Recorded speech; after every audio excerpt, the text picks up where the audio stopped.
Hello અને નમસ્કાર મિત્રો, કેમ છો બધા? મજામાં ને? મિત્રો, હું મહેતા ફરી એકવાર સ્વાગત કરું છું તમારું તમારી પોતાની ચેનલ પર.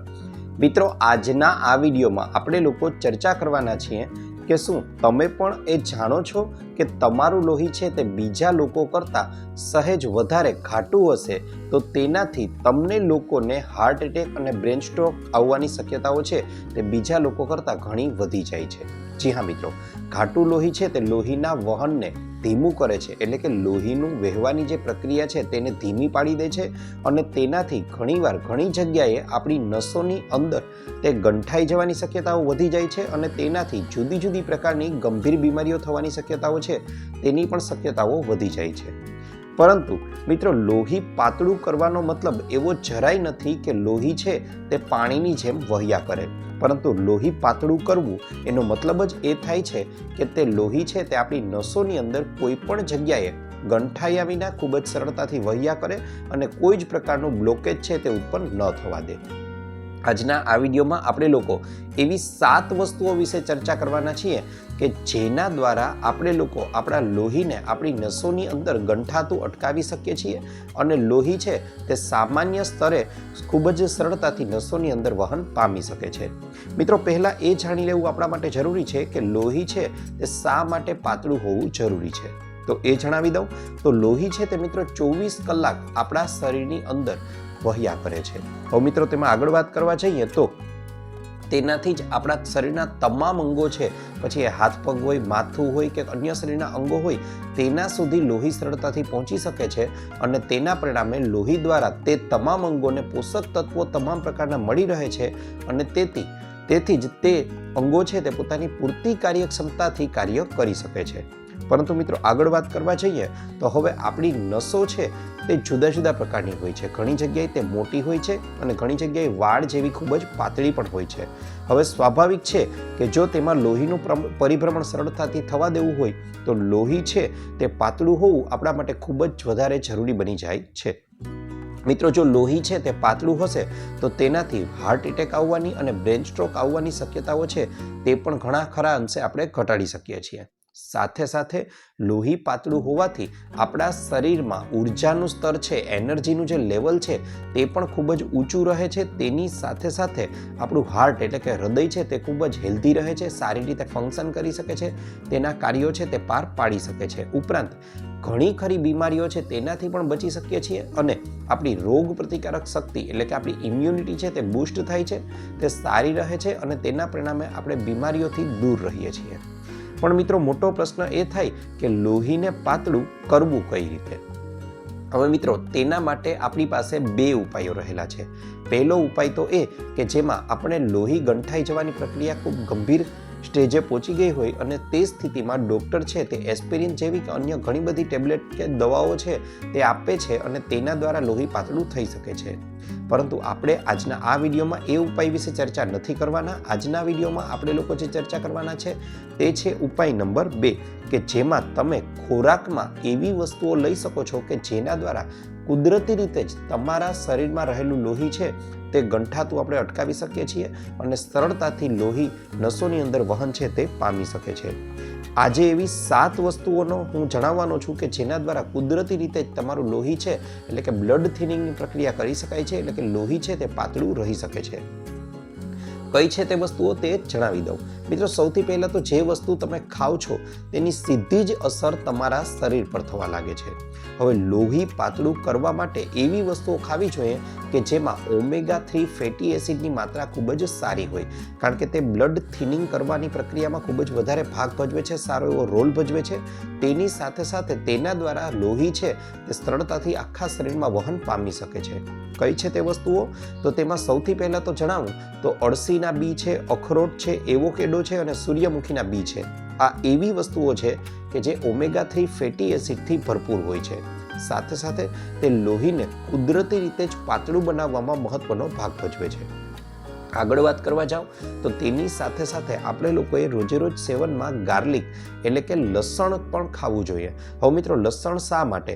તો લસણ છે તે લોહીને નસોની અંદર પાતળું તો બનાવે જ છે, તેની સાથે સાથે શરીરમાં કોઈ જગ્યાએ સોજો આવી ગયો હોય તો તેને પણ મટાડે છે, કોલેસ્ટ્રોલને ઘટાડે છે અને નસોને અંદરથી ચોખ્ખી કરવાનું કાર્ય લસણ છે તે ખૂબ જ સારી રીતે કરે છે.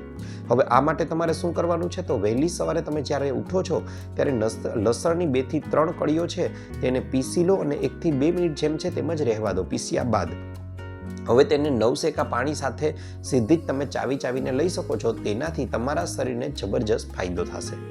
આગળ વાત કરવા જાઓ મિત્રો, તો આદુ છે તેનું સેવન પણ લોહીને પાતળું કરવામાં ખૂબ જ મહત્વનો ભાગ ભજવે છે. આ માટે તમારે લોકોએ શું કરવાનું છે તો એ જણાવી દઉં. તો આદુ છે તેને પીસી અને હુંફાળા નવસેકા પાણી સાથે પણ લઈ શકો છો. ઉપરાંત તમે ચામાં પણ એક ઔષધિ તરીકે ઉમેરો જ છો અને આ રીતે પણ આદુનું સેવન છે તે પણ કરી શકો છો. આગળ વાત કરવા જઈએ મિત્રો, તો તેનું નામ છે હળદર, કે જેને આપણે લોકો ટર્મરિક તરીકે પણ ઓળખીએ છીએ. હવે શા માટે હળદર? તો હળદર છે તેમાં કર્ક્યુમિન નામનું તત્વ રહેલું છે જે કુદરતી એન્ટી ઇન્ફ્લામેટરી હોય છે. તે લોહીને પાતળું કરવા ઉપરાંત આપણી રોગ પ્રતિકારક શક્તિ એટલે કે ઇમ્યુનિટીને વધારવાનું કાર્ય પણ ખૂબ જ સારી રીતે કરે છે. સાથે સાથે મિત્રો વિટામિન ઈ યુક્ત ખોરાક પણ તમારે લેવો જોઈએ, કે જેમાં તમે લોકો બદામ એટલે કે આલમંડ છે અને તેની સાથે સાથે સ્પિનિચ એટલે કે પાલકનું પણ સેવન કરી શકો છો. તેનાથી પણ તમારા બ્લડ થિનિંગની પ્રક્રિયા છે તે ખૂબ જ સરળતાથી થાય છે. આ ઉપરાંત મિત્રો તમે લોકો ડાર્ક ચોકલેટ છે તેનું સેવન પણ કરી શકો છો. ડાર્ક ચોકલેટ્સમાં અમુક ચોક્કસ પ્રકારના ફ્લેવેનોઇડ્સ રહેલા હોય છે કે જેના દ્વારા તમારું લોહી પાતળું થવાની પ્રક્રિયા છે તે ખૂબ જ સરળતાથી કરી શકાય છે. મિત્રો યાદ રહે, તમે લોકો જ્યારે પણ જે ડાર્ક ચોકલેટ ખાવ છો તેમાં સુગરની માત્રા સાવ ન હોવી જોઈએ અથવા બહુ ઓછી હોવી જોઈએ. તેની સાથે સાથે જે કોકોની માત્રા છે તે 75% જેટલી જ અથવા તેનાથી વધારે હોય તો તે ડાર્ક ચોકલેટ છે તે આપણા માટે સૌથી ઉત્તમ માનવામાં આવી છે. સાથે સાથે સૌથી મહત્વનું અને અગત્યનું એ છે કે જો તમારું વજન ખૂબ જ વધારે વધી ગયું છે તો તેને તમારે લોકોએ નિયંત્રણમાં રાખવું જોઈએ. તેનાથી સંપૂર્ણપણે તમારા શરીરના અંદરના કાર્યો સારી રીતે થશે અને બ્લડ થિનિંગની પ્રક્રિયા છે તે આપમેળે થવા લાગશે. માટે વજન નિયંત્રણ કરવું તે પણ એક મહત્વનું અંગ અહીં બની જાય છે. સાથે સાથે વાત કરવા જાઓ મિત્રો, તો રોજિંદા જીવનમાં અન્ય પણ અમુક કામ કરવાના છે કે જેમાં સૌથી મહત્વનું અને પહેલું કામ આવી જાય છે 8 થી 10 ગ્લાસ જેટલું તો પાણી તમારે લોકોએ કોઈ પણ પરિસ્થિતિમાં પીવું જ જોઈએ.